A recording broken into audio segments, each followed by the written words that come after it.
Thank you po sa lahat ng visitors na pumunta. Very overwhelmed po ako sa dami ng visitors.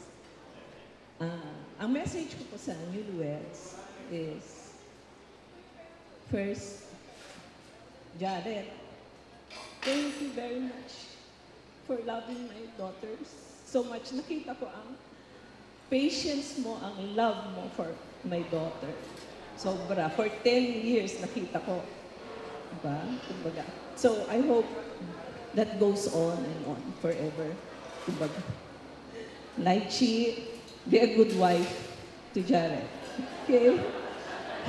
No, I did not say that. Be a good wife. Kasi sabi nga ni Lord, wives should submit to your husband. Diba? And continue to put God in the center of your relationship para maging forever. Yun lang po. God bless you both. I love you both. Welcome, Jared, to the Panlilio Martiha family. Thank you so much. Palakpakan naman po natin.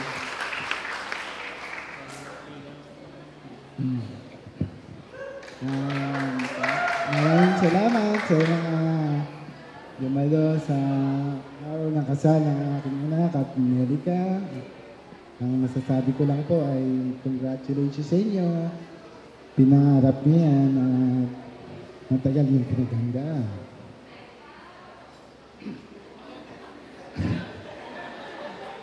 Masasabi ko lang congratulations sa inyong dalawa. Pasa ko na sa mga mama.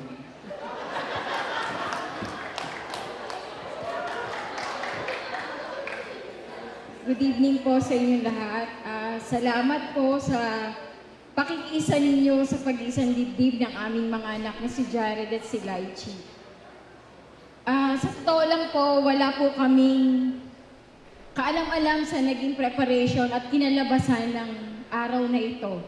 Sila pong dalawa talaga ang hands-on. Tuwing nagtatanong kami, okay na yun ma, kaya namin yan, okay yan.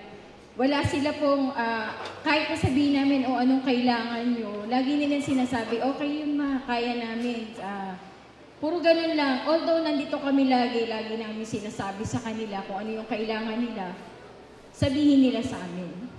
We're so proud of you, Kuya. Sa lahat ng mga nakamtan mo, masaya kami. From being an engineer to meeting Lychee. Medyo brief lang po ng konti. Sa totoo lang po, nung mag-aral si Jared sa Manila, ayoko po siyang payagan. Kasi hands-on nanay ako. Ultimo underwear niya, ako ang nagpre-prepare. So ayoko po siyang payagan. Tapos, una, nag-uuwian siya. Bandang second year, nagtataka niya ako kasi half day lang ang pasok niya. Umuwi siya ng mga 7 na. So medyo nagtataka kami. Sabi ko, bakit nalilate na siyang umuwi? Kasi ang usapan po namin, study first. Kahit girlfriend, hindi kami pabor pa. Tapos, nung minsan, na umuwi siya ng late na, umabot yata yun ng mga 8 or 9. Sabi ko, bakit ka ba ginagabi?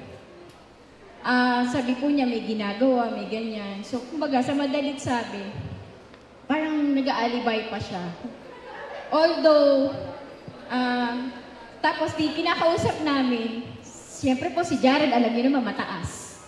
Nakatayo siya, kaming mag-asawa nakaupo. Imbis na maging okay yung parang pangaral namin, sabi nung papa niya, umupo ka nga, nahihirapan kaming kausapin ka.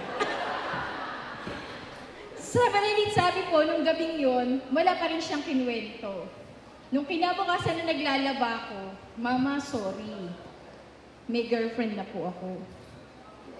Although, sabi ko, bakit? Kasi pangako mo sa amin, wala muna, study first. Sabi niya, hindi mapapabayaan ang pag-aaral. Gagawin ko lang inspirasyon. Although, alam ko sa anak ko na yung pangako niya, susundin niya. Then, dinala po niya si Lychee sa amin. First time, welcome po siya sa amin. Wala po kaming masabing iba kasi mabait si Lychee. At ang ano namin is, kung sinong gusto niya, susuportahan namin siya. Sa inyong dalawa, sana lagi kayong magmamahalan. Alam kong ikaw ang una at magiging huli ni Jared. Kung ano man ang inyong mga tatahakin, lagi niyong tatandaan, nandito kami mga magulang niyo para sa inyo. Alam namin na marami pa kayong pangarap. Although lalayo kayo, andito lang kami sa inyong tabi. We love you both and God bless your marriage.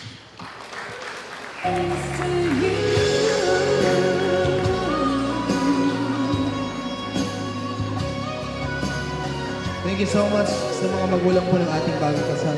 Picture po kayo kasama ng inyong mga anak. Okay guys, look at the camera. Tingin po tayo sa camera. Picture po tayo. Ready?